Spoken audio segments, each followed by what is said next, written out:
ઓખાહરણ. ઓખાહરણ એ મહાકવિ પ્રેમાનંદની રચના છે. ઓખાહરણની કથા ભાગવત પુરાણમાં જોવા મળે છે. ઓખાહરણની વાર્તા ભગવાન શ્રી કૃષ્ણના પૌત્ર અનિરુદ્ધ અને શિવ ભક્ત બાણાસુરની પુત્રી ઓખાના પ્રેમ, ભક્તિ, વિવાહ અને શૌર્યની કથા છે, જે ચૈત્ર મહિનામાં વાંચવામાં આવે છે. ચૈત્ર મહિના દરમિયાન ઓખાહરણની કથા વાંચવા કે સાંભળવાથી અનેક પ્રકારના લાભ થાય છે. ઓખાહરણની શરૂઆત ગણેશ વંદનાથી કરવામાં આવે છે.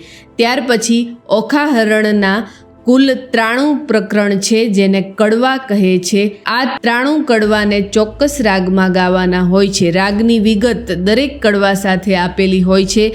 ઓખાહરણને ગુજરાતી ભાષાના આખ્યાન સાહિત્યના પ્રકારમાં ગણવામાં આવે છે.